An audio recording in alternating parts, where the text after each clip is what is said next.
Mga panaghoy. Unang kabanata. Napakalungkot na sa Jerusalem na dati ay puno ng mga tao. Ang kilalang kilala noon sa buong mundo, ngayoy tulad ng isang biyuda. Kung dati ay reyna siya ng lahat ng lungsod, ngayoy isang alipin ang kanyang katulad. Buong pait siyang umiiyak magdamag. Mga luha niya'y dumadaloy sa kanyang mga pisngi. Walang dumamay sa kanya, isa man sa kanyang mga minamahal. Pinagtaksilan siya ng lahat ng kaibigan niya na ngayoy kanyang kaaway. Lubhang pinahirapan ang Huda at ang mga mamamayan niya'y binihag. Doon na sila nakatira sa ibang bansa kung saan hindi sila makapagpahinga. Tinugis sila ng kanilang mga kaaway hanggang hindi na sila makatakas. Ang mga daan patungo sa Jerusalem ay puno na ng kalungkutan dahil wala nang dumadalo sa mga takdang pista. Sa mga pintuang bayan ay wala na ring mga tao. Ang mga pari ay dumadaing at ang mga dalaga ay nagdadalamhati. Napakapait ng sinapit ng Jerusalem. Pinamunuan sila ng kanilang mga kaaway at yumaman ang mga ito, sapagkat pinahirapan ng Panginoon ang Jerusalem dahil napakarami nitong kasalanan. Ang kanyang mga mamamayan ay binihag ng mga kaaway. Ang kagandahan ng Jerusalem ay naglaho na. Ang kanyang mga pinuno ay parang mga gutom na usa na naghahanap ng pastulan. Sila'y nanghihina na habang tumatakas sa mga tumutugis sa kanila. Ngayong ang Jerusalem ay nagdadalamhati at naguguluhan. Naalala niya ang lahat ng dati niyang yaman. Nang mahulog siya sa kamay ng mga kaaway niya, walang sino mang tumulong sa kanya. At nang siya'y bumagsak, kinutya't tinawanan pa siya ng mga kaaway niya. Napakalaki ng kasalanan ng Jerusalem, kaya naging marumi siya. Ang lahat ng pumupuri noon sa kanya, ngayoy hinahamak na siya, dahil nakita nila ang kanyang kahihiyan. Sa hiya ay napadaing siya at tumalikod. Nahayag sa lahat ang kanyang karumihan, at hindi niya inalala ang kanyang kasasapitan. Malagim ang kanyang naging pagbagsak, at walang sino mang tumutulong sa kanya. Kaya sinabi niya, "O Panginoon, tingnan niyo po ang aking paghihirap, dahil tinalo ako ng aking mga kaaway." Kinuha ng mga kaaway ang lahat ng kayamanan niya. Sa templo'y nakita niyang pumapasok ang mga taong hindi pinahihintulutan ng Panginoon na pumasok doon. Ang mga mamamayan niya'y dumadaing habang naghahanap ng pagkain. Ipinagpalit nila ang kanilang mga kayamanan para sa pagkain upang mabuhay. Sinabi ng Jerusalem, "O Panginoon, pagmasdan niyo ako, dahil ako'y nasa kahihiyan." Sinabi rin niya sa mga dumaraan, "Baliwala lang ba ito sa inyo? May nakita ba kayong naghirap na kagaya ko? Ang paghihirap na ito ay ipinataw sa akin ng Panginoon nang magalit siya sa akin. Mula sa langit nagpadala siya ng apoy na tila sumusunog sa aking mga buto. Naglagay siya ng bitag para sa aking mga paa at nahuli ako. Iniwanan niya akong nanghihina buong araw. Inipon niya ang lahat ng aking mga kasalanan at inilagay sa aking batok bilang pamatok. At ito ang nagdala sa akin sa pagkabihag. Pinanghina ako ng Panginoon at ibinigay sa kamay ng mga kaaway na hindi ko kayang labanan. Itinakwil ng Panginoon ang lahat ng mga kawal ko. Tinipon niya ang aking mga kaaway para lipulin ang aking mga kabataang sundalo. Ang mga mamamayan ng Huda ay naging tulad ng ubas na ipinasok ng Panginoon sa pigaan at tinapaktapakan. Iyan ang dahilan kung bakit umiiyak ako. Walang nagpapalakas sa akin ni walang umaalok. Nakakaawa ang aking mga mamamayan dahil natalo sila ng kanilang mga kaaway. Humingi ng tulong ang Jerusalem pero walang tumulong sa kanya, sapagkat niloob ng Panginoon na makaaway ng lahi ni Jacob ang mga bansa sa palibot niya. Itinuring nilang napakarumi ng Jerusalem sa paningin nila. Sinabi ng Jerusalem, "Matuwid ang Panginoon, pero hindi ko sinunod ang kanyang mga utos. Kaya lahat kayo pakinggan ninyo ako at tingnan ang aking paghihirap. Ang mga kabataan kong babae at lalaki ay binihag. Humingi ako ng tulong sa aking mga kakampi, pero pinagtaksilan nila ako. Namatay ang aking mga pari at ang mga tagapamahala ng lungsod, habang naghahanap ng pagkain para mabuhay. Panginoon, masdan niyo po ang aking kagipitan. Nababagabag at parang pinipiga ang puso ko dahil naghihimagsik ako sa inyo. Kabi-kabila ang patayan sa aking mga lansangan, pati na sa loob ng bahay ko. Narinig ng mga tao ang pagdaing ko, ngunit wala kahit isang umaalo sa akin. Nalaman ng lahat ng kaaway ko ang aking mga paghihirap, at natuwa sila sa ginawa niyong ito sa akin. Dumating na sana ang araw na ipinangako niyong pagpaparusa sa kanila, para maging katulad ko rin sila. Masdan niyo ang lahat ng kasamaang ginagawa nila. Parusahan niyo sila tulad ng pagpaparusan niyo sa akin dahil sa lahat ng aking kasalanan. Paulit-ulit akong dumadaing at parang mawawalan na ako ng malay. Ikalawang kabanata. Sa galit ng Panginoon, tinakpan niya ng makapal na ulap ang Jerusalem. Ibinagsak niya ang karangalan ng Israel na parang itinapon mula sa langit papunta sa lupa. At dahil sa kanyang galit, pinabayaan niya ang kanyang templo sa Jerusalem. Walang awa rin niyang sinira ang lahat ng tahanan sa Israel. Sa galit niya'y giniba niya ang mga pader na nakapalibot sa Jerusalem. Ibinagsak niya at inilagay sa kahihiyan ang kaharian, pati na ang mga pinuno nito. Sa tindi ng kanyang puot, inalis niya ang lahat ng kapangyarihan ng Israel. Hindi niya ito tinulungan ng salakayin ng mga kaaway. Para siyang apoy na tumutupok sa mga lahi ng Israel at sa lahat ng bagay sa paligid nito. Iniumang niya ang kanyang pana sa mga mamamayan niyang naging parang mga kaaway niya. Pinatay ang lahat ng ipinagmamalaki nitong mga mamamayan. Ibinuhos na parang apoy ang kanyang matinding galit sa mga mamamayan ng Jerusalem. Winasak ng Panginoon ang Israel na parang isang kaaway. Sinira niya ang lahat ng mga pader sa bayan at mga palasyo. Dinagdagan ang kanilang pagdadalamhati at pag-iyak. Winasak niya ang templo na parang isang halamanan lang.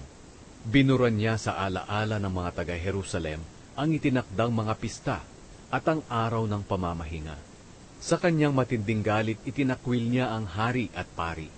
Itinakwil din ng Panginoon ang kanyang altar at templo. Ipinagiba sa kamay ng mga kaaway ang mga pader nito at nagsigawan ang mga ito sa templo ng Panginoon na parang nagdaraos ng pista. Nagpasya ang Panginoon na ipagiba ang mga pader na nakapalibot sa lungsod ng Jerusalem. Plinanong mabuti ang paggiba at hindi pinigilan ang sarili na gawin iyon. Kaya nagiba nga ang mga pader na bumabakod doon. Bumagsak sa lupa ang mga pintuang bayan ng Jerusalem. Sinira at binali ng Panginoon ang mga saraduhan nito. Binihag ang hari at mga pinuno at dinala sa malayong mga bansa. Hindi na rin itinuturo ang kautusan at wala na ring mensahe o pangitain ng Panginoon sa kanyang mga propeta. Ang mga tagapamahala ng Jerusalem ay tahimik na nakaupo sa lupa. Naglagay ng abo sa ulo at nagdamit ng sako para ipakita ang kanilang pagdadalamhati. At ang mga dalaga sa Jerusalem ay nakayuko sa lupa dahil sa hiya. Namugto ang mga mata ko sa kaiiyak. Labis na nababagabag at parang sasabog na ang dibdib ko sa kapahamakang sinapit ng aking mga kalahi. Nawala ng malay sa mga lansangan ang mga bata at mga sanggol. Umiiyak sila't humihingi ng pagkain at maiinom sa kanilang mga ina. Nawalan sila ng malay tulad ng mga sugatang sundalo sa mga lansangan ng lungsod hanggang sa unti-unting mamatay sa kanlungan ng kanilang ina. O Jerusalem, ano pa bang masasabi ko sa iyo? Saan pa ba kita maihahambing? Kasinlalim ng dagat ang sugat mo. Paano kita maaaliw? Sino ang makapagpapagaling sa iyo? Ang pangitaing nakita ng iyong mga propeta ay hindi totoo. Walang kabuluhan at mapanlinlang. Ang mga kasalanan mo'y hindi nila inihayag sa iyo upang hindi kayo mabihag. Ang lahat ng dumada ay pumapalakpak, sumusutsot at nangungutya. Sinasabi nila, ito ba ang lungsod na sinasabing pinakamaganda at kagalakan ng buong mundo? Kinukutya ka ng lahat ng kaaway mo. Sumusutsot at pinangangalit ang mga ngipin nila at sinabi, tuluyan na nating nawasak ang Jerusalem. Ito na ang araw na ating pinakahihintay. At ngayon ngay nakita na natin ito. Ginawa ng Panginoon ang kanyang plano. Tinupad niya ang sinabi niya noon. Walang awa kanyang giniba, O Jerusalem. Binigyan niya ng kagalakan ng mga kaaway mo, at hinayaan silang ipagyabang ang kanilang kapangyarihan. Mga taga-Jerusalem, tumawag kayo sa Panginoon. Umiyak kayo araw at gabi, at paagusin ang inyong mga luha na parang ilog. Huwag kayong tumigil sa pag-iyak. Bumangon kayo sa gabi, at humingi ng tulong sa Panginoon. Ibuhos ninyo sa Kanya ang laman ng inyong mga puso, na para kayong nagbubuhos ng tubig. Itaas ninyo ang inyong mga kamay sa pananalangin, para sa inyong mga anak na nawawalan ng malay sa mga lansangan dahil sa gutom. Masdan niyo po kami, Panginoon. Isipin niyo kung sino ang pinaparusahan niyo ng ganito. Dahil sa labis na pagkagutom, kinain ng mga ina ang mga anak nila na kanilang inaalagaan. Ang mga pari at ang mga propeta ay pinapatay sa inyong templo. Nakahambalang sa mga lansangan ang mga bangkay ng mga bata at matatanda. Namamatay sa digmaan ang mga kabataang lalaki at babae. Sa inyong galit, walang habag niyo silang pinatay.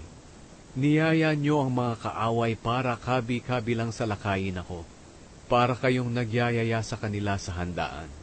Sa araw na iyon na ibinuhos niyo ang inyong galit, walang nakatakas o natirang buhay.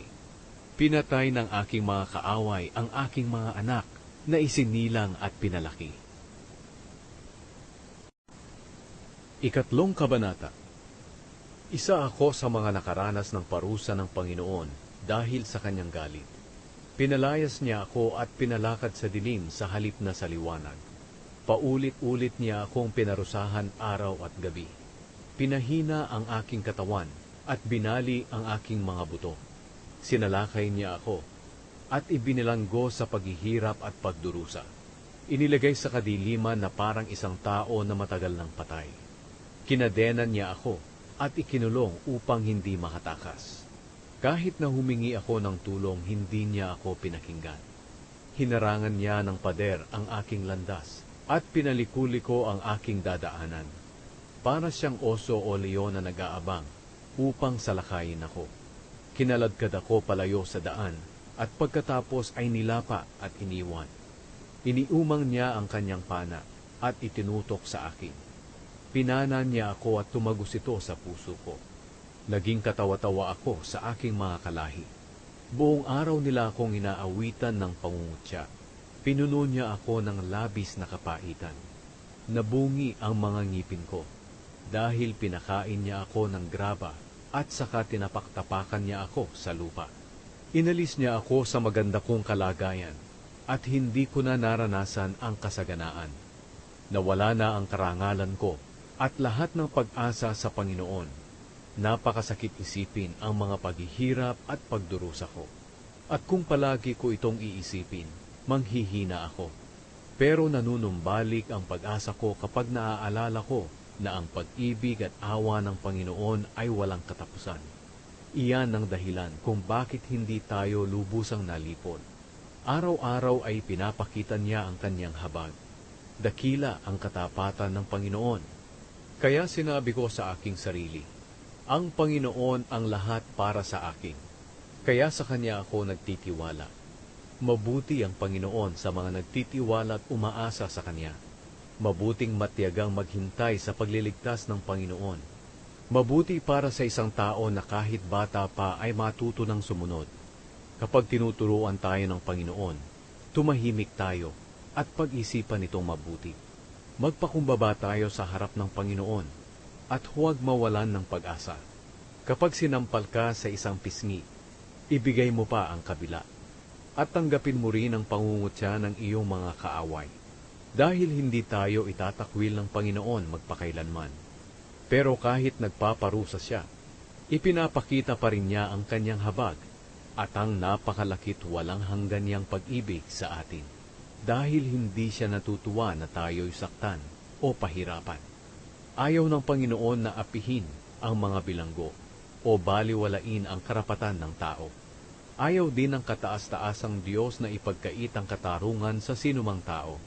Nakikita niya ang lahat ng ito. Walang anumang bagay na nangyayari na hindi pinahihintulutan ng Panginoon. Ang kataas-taasang Diyos ang nagpapasya kung ang isang bagay na mabuti o masama ay mangyayari. Kaya bakit tayo magrereklamo? kung pinarurusahan tayo dahil sa ating kasalanan. Ang dapat ay siyasatin natin ang ating pamumuhay at magbalik loob sa Panginoon.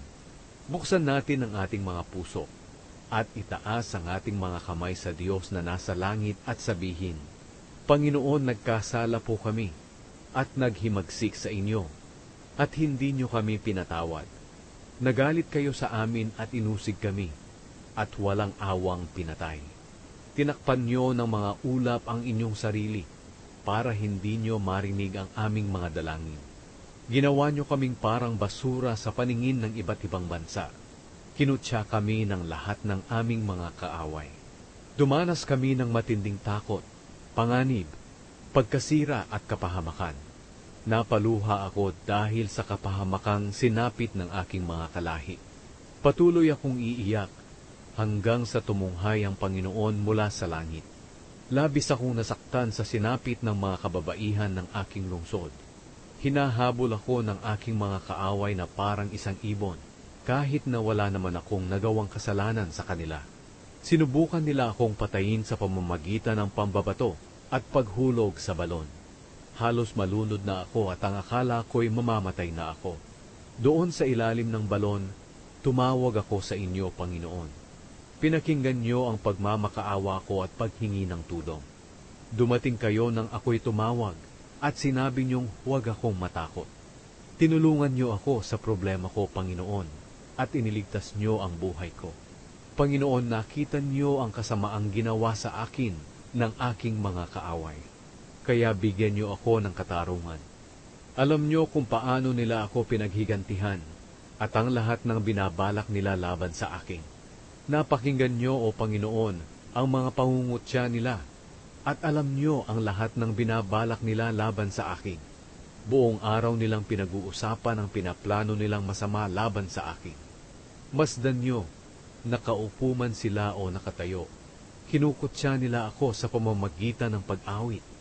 Panginoon, parusahan niyo sila ayon sa kanilang ginagawa. Patigasin niyo ang mga puso nila at sumpain niyo sila. Sa galit niyo, Panginoon, habulin niyo sila at lipulin nang mawala na sila sa mundong ito. Ika-4 na kabanata.